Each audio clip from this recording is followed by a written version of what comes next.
Hello everyone, welcome to Lucky Education. और अब हम इस वीडियो में डिस्कस करेंगे तीन topic, water transport, air transport और पाइपलाइन ट्रांसपोर्ट के बारे में डिस्कस करेंगे।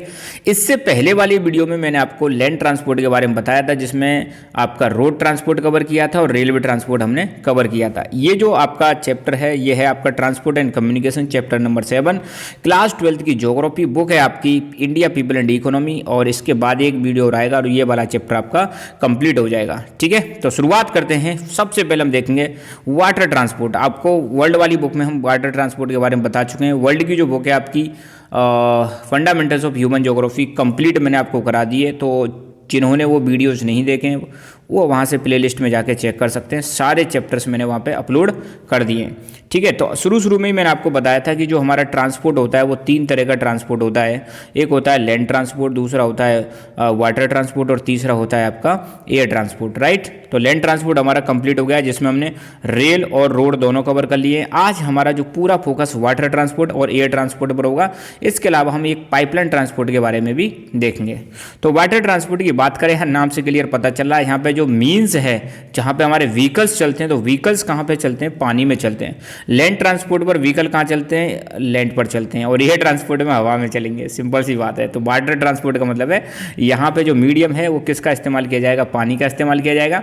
और पानी में आपको पता है कोई रोड वोड बनाने की ज़रूरत नहीं पड़ती, कुछ भी करने की आपको ज़रूरत नहीं है, बस अपना व्हीकल उतार दो और व्हीकल आपका चलता चला जाएगा, है ना। इसलिए चूंकि अब इसमें आपको ना तो आपको रोड बनाना, ना आपको कुछ कंस्ट्रक्शन करना, कुछ भी नहीं करना, सिर्फ व्हीकल चलाना है आपको, तो भाई साहब आपकी कंस्ट्रक्शन की कॉस्ट, मेंटेनेंस की कॉस्ट, ये सारी कॉस्ट क्या हो जाएंगी?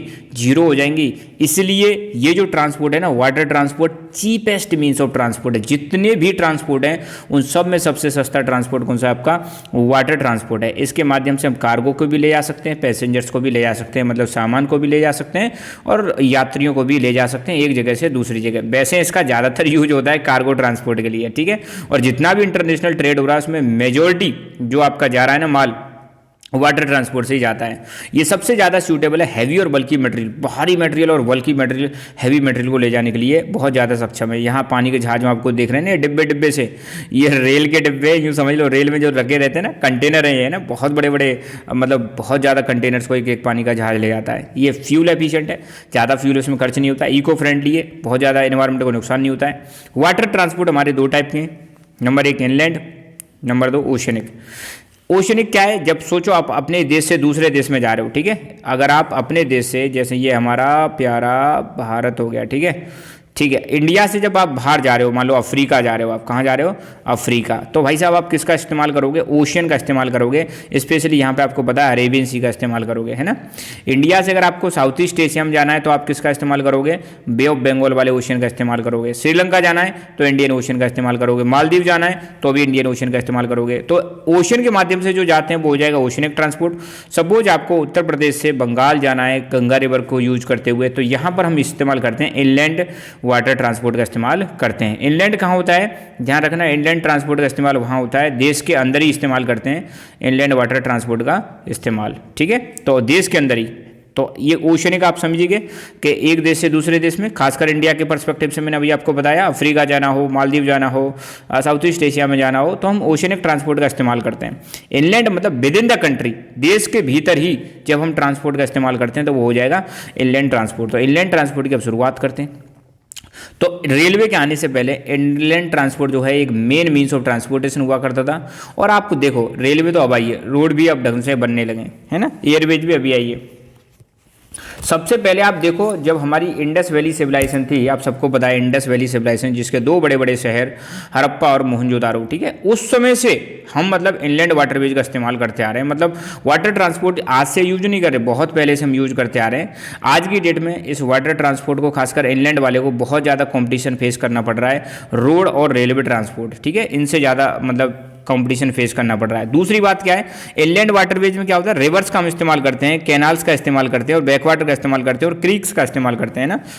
ये वाटर बॉडीज हैं, ये जितनी भी चीज़ यहाँ पे बताई गई सारी की सारी क्या हैं, वाटर बॉडीज है, जहाँ पानी भरा रहता है, इनका इस्तेमाल करते हैं। पर समस्या ये है, जैसे अगर रिवर्स की बात करें तो रिवर्स के पानी को डाइवर्ट किया जा रहा है आजकल, है ना, किसके लिए, इरिगेशन पर्पज के लिए, जिसकी वजह से रिवर्स में पानी कम हो जाता है, और पानी कम हो जाता है तो फिर इसमें व्हीकल चलाना, वेसल्स चलाना पानी के, वो बहुत ज़्यादा डिफिकल्ट है। इंडिया में अगर आप देखो तो 14,500 किलोमीटर नेविगल वाटरवे है, जो टोटल ट्रांसपोर्ट का 1% कवर करता है।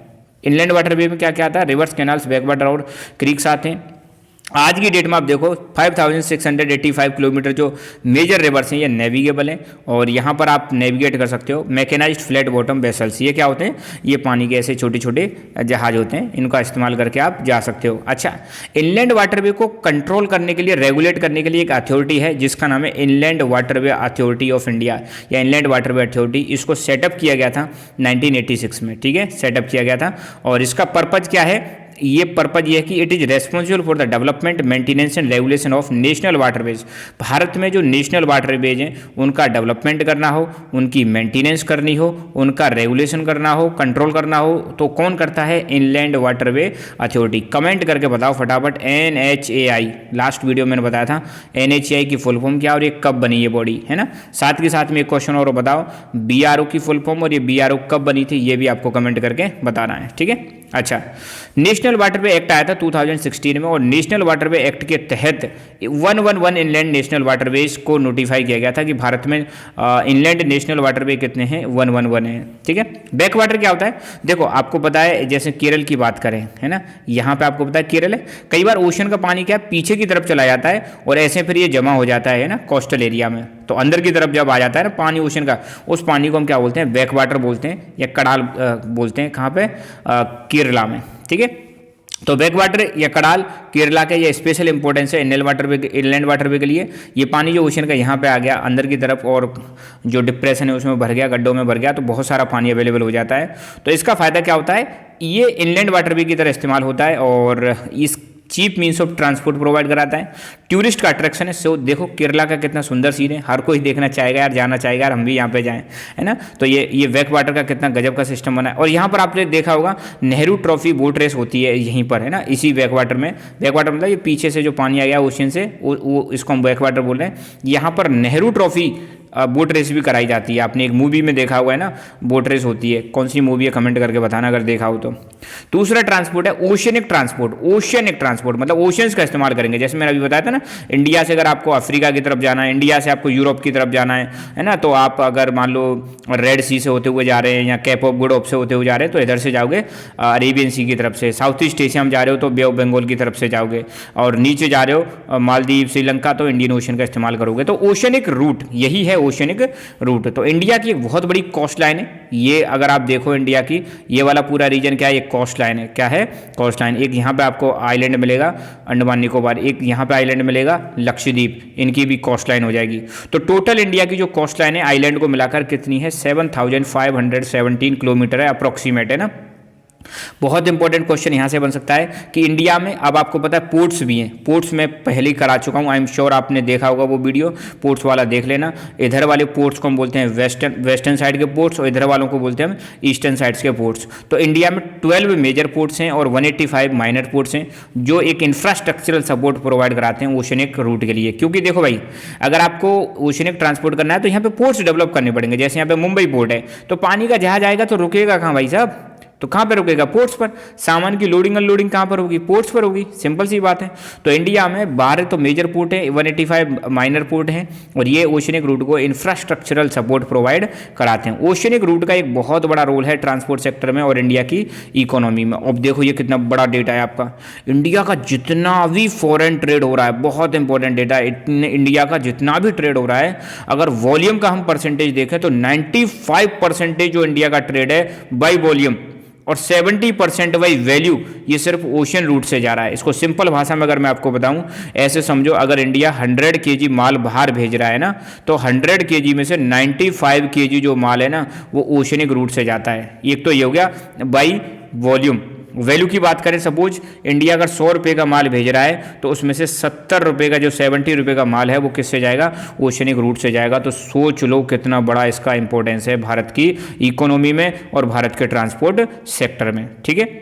साथ ही साथ में हम इसका और भी यूज करते हैं ओशियनिक रूट का। जैसे मान लो आपको केरल से यहाँ पे जाना है लक्षद्वीप, या केरल से अंडमान निकोबार जाना है, ठीक है, तो अपने जो आइलैंड स्टेट्स हैं वहाँ पर जाने के लिए भी हम इनलैंड ओशियनिक रूट का इस्तेमाल करते हैं। तो these are used for purpose of transportation between islands and rest of the country, right. तो यहाँ पे आप देख सकते हो ये पानी का बड़ा जहाज है, इसमें कंटेनर रखे हुए हैं, और ये जो है आपका ये पोर्ट है ना, कितना सुंदर दृश्य है। ओके, अब हम देखेंगे नेशनल वाटरवेज के बारे में, कौन कौन से नेशनल वाटरवेज हैं, ठीक है। तो ये रहे आपके नेशनल वाटरवेज। तो टोटल 5 नेशनल वाटरवेज हैं, जिसमें से 2 को तो आपको अच्छी तरह से याद कर लेना है, जिसमें से क्वेश्चन आने की प्रोबेबिलिटी बहुत ज़्यादा है। नेशनल वाटरवे नंबर 1, पहली बात तो गंगा रिवर पर बना हुआ है। इसके 3 पार्ट्स में इसको डिवाइड कर लो। कितने पार्ट्स में डिवाइड कर लो? 3 सेगमेंट्स में आप इसको डिवाइड कर लो। नेशनल वाटरवे नंबर 1, ये जो है 3 पार्ट्स कैसे हैं, यहाँ पे मान लो फरक्का है, मान लो क्या है ये, और ये एक सेकंड, यहाँ पे हल्दिया हो जाएगा, ये फरक्का हो जाएगा, ये पटना हो जाएगा, ये इलाहाबाद। तो ये इलाहाबाद से हल्दिया के बीच में पहली बात है ना। तो इसके 3 सेगमेंट हो गए, 3 भागों में डिवाइड कर सकते हैं। पहला हल्दिया से फरक्का, ये वाला हो गया हल्दिया से फरक्का। दूसरा फरक्का से पटना, ये हो गया। और तीसरा पटना से इलाहाबाद। तो कुल मिला के बात ये है भाई साहब, national waterway number 1 Ganga river पर है। कौन सी रिवर पर है? गंगा रिवर पर है। ये रिवर जो जा रही है गंगा रिवर है। इसको 3 भागों में हमने बांट दिया, ठीक है। और कितनी डिस्टेंस है इसकी? टोटल 1620 किलोमीटर है इलाहाबाद से Haldia, national waterway number 1। National waterway number 2 की बात करें तो भाई साहब ये ब्रह्मपुत्र रिवर पर है, और ये 2 जगहों को कनेक्ट करता है, सड़िया से डुबरी, 189 किलोमीटर डिस्टेंस है। और इसमें स्टीमर्स डिब्रूगढ़ तक जा सकते हैं, असम तक। और यहाँ पे जो है इसको 2 देश शेयर करते हैं, इंडिया और बांग्लादेश। आपको पता है जो ब्रह्मपुत्र रिवर है बांग्लादेश से होते हुए भी जाती है। तो इन दोनों को तो आपको अच्छी तरह से याद कर लेना है। यहाँ से बहुत ज़्यादा प्रोबेबिलिटी रहती है क्वेश्चन आने की। National waterway number 1 Ganga river पर, national waterway number 2 Brahmaputra river पर। नेशनल वाटरवे नंबर 1 किसको कनेक्ट कर रहा है? इलाहाबाद को हल्दिया से। नेशनल वाटरवे नंबर 2 सड़िया को डुबरी से। नेशनल वाटरवे नंबर 3 अब ये साउथ में, कहाँ पे? कोट्टापुरम से कोल्लम 205 किलोमीटर है, और किसको कनेक्ट कर रहा है ये?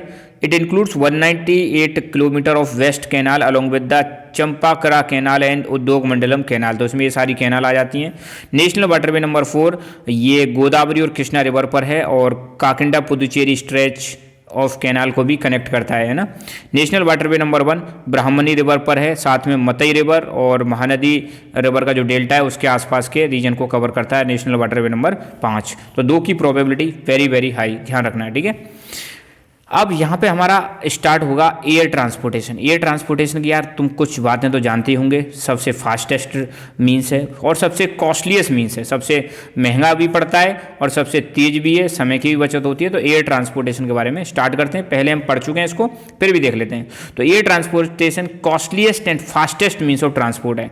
Costliest and fastest means of transport कौन सा है? एयर ट्रांसपोर्टेशन है। और इसके माध्यम से हम वैल्यूएबल और पेरिशेबल गुड्स को ले जा सकते हैं एक जगह से दूसरी जगह। वैल्यूएबल मतलब जो कीमती चीज़ें होती हैं, पेरिशेबल मतलब जो चीज़ें जल्दी खराब हो जाती हैं। तो ऐसे चीज़ों को हम किसके माध्यम से ले जा सकते हैं? एयर ट्रांसपोर्ट के माध्यम से एक जगह से दूसरी जगह ले जा सकते हैं। एयर ट्रांसपोर्ट के माध्यम से हमें समय की भी बचत होती है और डिस्टेंस भी जल्दी कवर हो जाती है। ये सबसे बड़ा फायदा होता है, डिस्टेंस भी कम हो जाती है। और इंडिया जैसे बड़े देश में, जो कि एक डाइवर्स कंट्री है, बहुत बड़ा देश है, डाइवर्स टेरेन है। डाइवर्स टेरेन का मतलब इंडिया के फिजिकल फीचर्स को देखो तो कहीं माउंटेन्स, कहीं प्लेट्यूज, कहीं फॉरेस्ट, कहीं डेजर्ट, कहीं आइलैंड्स। तो मतलब अपना टेरेन कैसा है, अपने जो फिजिकल फीचर्स हैं वो अलग अलग हैं और क्लाइमेटिक कंडीशंस भी अलग अलग है। तो ऐसे देश के लिए तो एयर ट्रांसपोर्टेशन बहुत ज़्यादा जरूरी हो जाता है। बात करते हैं इंडिया में सबसे पहले एयर सर्विसेज कब स्टार्ट हुई थी, तो इसको याद कर लेना। 1911 में सबसे पहले भारत में एयर ट्रांसपोर्ट स्टार्ट हुआ था। बहुत कम डिस्टेंस, 10 किलोमीटर, कहाँ से कहाँ तक? इलाहाबाद से नैनी के बीच में। और 1911 वो साल है भैया, यहाँ ये चीज़ भी ध्यान रखना हिस्ट्री के पॉइंट ऑफ व्यू से। 1911 में ही हमारे भारत की जो कैपिटल है कलकत्ता से दिल्ली ट्रांसफ़र हो जाती है। कलकत्ता से दिल्ली ट्रांसफ़र हो जाती है, ठीक है। तो इंडिया में 1911 में पहली एयर सर्विस स्टार्ट हुई थी, ध्यान रखना। एयर सर्विसेज को कंट्रोल करने के लिए भी अथॉरिटी है जिसका नाम है एयरपोर्ट्स अथॉरिटी ऑफ इंडिया। तो एयरपोर्ट अथॉरिटी ऑफ इंडिया ये रेस्पॉन्सिबल है providing safe efficient air traffic and aeronautical communication services in Indian air space. तो जो इंडियन एयर स्पेस है, भारत में जितने भी एयरलाइंस चलती हैं उनको एक सेफ, एक एफिशिएंट एयर और अच्छा कम्युनिकेशन सिस्टम प्रोवाइड कराता है एयरपोर्ट अथॉरिटी ऑफ इंडिया। ये जो अथॉरिटी है भारत में 125 एयरपोर्ट्स को मैनेज कर रही है आज की डेट में। अच्छा, एक हेलीकॉप्टर से संबंधित छोटा सा क्वेश्चन और आ सकता है। पवन हंस लिमिटेड, पहली बात पवन हंस एक हेलीकॉप्टर सर्विस है जो स्पेशली हिली एरियाज में प्रोवाइड कराता है पवन हंस, ठीक है। इसका बहुत ज़्यादा यूज होता है टूरिस्टों के द्वारा नॉर्थ ईस्ट वाले सेक्टर में। कमेंट करके बताओ नॉर्थ ईस्ट स्टेट्स के नाम बताओ मुझे फटाफट, ठीक है। और ये भी कमेंट करके बताना कि नॉर्थ ईस्ट को मेनलैंड से कनेक्ट करने वाले कॉरिडोर का नाम क्या है, ठीक है। तो पवन हंस जो है हिली एरियाज में चलता है, हेलीकॉप्टर सर्विस है, टूरिस्ट बहुत ज़्यादा इस्तेमाल करते हैं खासकर नॉर्थ ईस्ट वाले सेक्टर में। और ये हेलीकॉप्टर सर्विस प्रोवाइड कराता है पेट्रोलियम सेक्टर एंड टूरिज्म दोनों के लिए प्रोवाइड कराता है। ये रहा आपका Pawan Hans limited. Now we will start oil and gas pipelines. Oil और गैस पाइपलाइंस के बारे में हम देखेंगे, कह सकते हैं कि पाइपलाइन ट्रांसपोर्ट के बारे में हम देखेंगे। पाइपलाइन जो होती है उनसे हम ऑयल को भी ट्रांसपोर्ट कर सकते हैं और गैस को भी ट्रांसपोर्ट कर सकते हैं, ठीक है। तो इंडिया में गैस को मतलब देखने वाली एक एजेंसी का नाम है GAIL, gas authority of India limited, जो 1984 में बनी थी। ये गैस ट्रांसपोर्ट को इंडिया में देखती है, ध्यान रखना, गेल 1984 में बनी थी। तो pipelines are most convenient and efficient mode of transporting liquid and gases over long distances. अगर बहुत दूर तक आपको गैस को और लिक्विड को भेजना है तो सबसे बेस्ट तरीका क्या होता है? सबसे बेस्ट तरीका होता है आपका पाइपलाइन ट्रांसपोर्ट, ठीक है। पाइपलाइन के माध्यम से हम सॉलिड मटेरियल को भी भेज सकते हैं, मगर इसको स्लरी में कन्वर्ट करने के बाद कोई भी सॉलिड चीज़ है ना उसको ब्रेक कर दो, पीस पीस कर दो, उसमें पानी मिला दो और उसके बाद जो घोल बनेगा उसको हम बोलेंगे स्लरी। तो स्लरी की फॉर्म में हम ट्रांसपोर्ट कर सकते हैं किसको? सॉलिड चीज़ों को भी। अब यहाँ पे इससे संबंधित एक एजेंसी है, एक कंपनी है oil India limited. Oil India limited के बारे में जानते हैं। तो ऑयल इंडिया लिमिटेड पहली बात तो ministry of petroleum and natural gas के अंदर में आती है। अब ऑयल इंडिया लिमिटेड पहली बात हमने देख ली किसके अंदर में आती है? Under ministry of petroleum and natural gas. काम क्या है ऑयल इंडिया लिमिटेड का? ऑयल इंडिया लिमिटेड का काम है नंबर 1 एक्सप्लोरेशन, नंबर 2 प्रोडक्शन और नंबर 3 ट्रांसपोर्टेशन। किसका? ऑयल और नेचुरल गैस, ठीक है। तो देखो क्या क्या मतलब है इनको, तीनों का मतलब समझते हैं। तीनों का एक्सप्लोर का मतलब होता है पता लगाना। तो ऑयल इंडिया लिमिटेड जो है ये पता लगाएगी, जगह जगह पे जाके एक्सप्लोर करेगी कि यार यहाँ पे ऑयल है या नहीं है, गैस है या नहीं है। तो ये खोजना बहुत बड़ी बात होती है ना। तो ऑयल इंडिया लिमिटेड सबसे पहले क्या करती है? पता लगाती है कि किस जगह पर ऑयल है या नहीं है। अब पता लग जाता है तो फिर उसका प्रोडक्शन स्टार्ट कर देती है। प्रोडक्शन मतलब उसको निकालना स्टार्ट कर देती है। और जब प्रोडक्शन हो जाएगा तो उसको फिर मार्केट तक ट्रांसपोर्टेशन करने का भी काम ऑयल इंडिया लिमिटेड का है। तो किन किन चीज़ों का एक्सप्लोरेशन करती है ये? क्रूड ऑयल और नेचुरल गैस। तो इसको कंपनी के रूप में इनकॉर्पोरेट किया गया था 1959 में, ठीक है। अब एक डेटा दे रखा है, it's one of the major achievement was construction of Asia's first cross country pipeline. This pipeline cover a distance of 1157 kilometre from Naharkatiya oil field in Assam to Barauni refinery in Bihar. In 1966 this pipeline was extended to Kanpur. मतलब क्या है इसका? इसी वाली company ने, किसने? Oil India limited ने। आपको पता है यहाँ पर आसाम है, आसाम से जब आप बंगाल की तरफ आओगे तो बीच में आपको पता है बांग्लादेश पड़ता है कि नहीं पड़ता? यहाँ पे आसाम, फिर बांग्लादेश, फिर आपका वेस्ट बंगाल आ जाएगा, ठीक है। तो ये कह रहे हैं कि इस कंपनी ने एशिया की पहली क्रॉस कंट्री पाइपलाइन बनाई। क्रॉस कंट्री मतलब जो इंडिया और बांग्लादेश में होके गुजर रही है वो पाइपलाइन बनाई थी। इस पाइपलाइन की डिस्टेंस थी 1157 किलोमीटर। ये कहाँ से स्टार्ट होती है? आसाम में एक ऑयल फील्ड है जिसका नाम है नाहरकटिया, यहाँ से स्टार्ट होगी और बरौनी इन बिहार, यहाँ तक ये पाइपलाइन आ रही है। और बाद में इसको बरौनी से फिर और आगे बढ़ा दिया, कानपुर तक एक्सटेंड कर दिया था 1966 में। इसके अलावा इंडिया में और भी पाइपलाइंस हैं, देख लेना, इनको पूछने की संभावना कम रहती है, पर फिर भी नज़र मार लेना कि वेस्टर्न रीजन ऑफ इंडिया का जो वेस्टर्न वाला पार्ट है, गुजरात वाला, राजस्थान वाला हिस्सा, यहाँ पर ऑयल इंडिया लिमिटेड ने एक बड़ा नेटवर्क तैयार किया है पाइपलाइंस का, जिसमें अंकलेश्वर कोयाली, मुंबई हाई कोयाली, हजीरा बीजापुर, बैजयपुर, जगदीशपुर, एक ये 3 पाइपलाइन है वेस्टर्न इंडिया में। इसके अलावा रिसेंटली सलाया गुजरात को मथुरा से कनेक्ट किया जा रहा है। सलाया गुजरात को मथुरा से कनेक्ट किया जा रहा है और ये जो पाइपलाइन है क्रूड ऑयल ट्रांसपोर्ट करेगी गुजरात से पंजाब, मथुरा होते हुए जाएगी, गुजरात से पंजाब जाएगी और बाया मतलब मथुरा से पास होते हुए जाएगी। ऑयल इंडिया लिमिटेड एक और मतलब काम कर रही है, 660 किलोमीटर की एक लंबी पाइपलाइन बिछा रही है, नुमालीगढ़ से सिलीगुड़ी तक बिछा रही है, ठीक है, ऑयल इंडिया लिमिटेड। तो यहाँ पर हमारे सारे के सारे ट्रांसपोर्टेशन सिस्टम्स खत्म हुए। आई एम श्योर आपको समझ में आ गए होंगे। बार बार रिवाइज करें, फैक्ट्स को रिवाइज करें, अच्छी तरह से याद हो जाएंगे। और एक रिक्वेस्ट, अब तक आपने लकी एजुकेशन को सब्सक्राइब नहीं किया तो please subscribe lucky education and share with your friends. Thank you.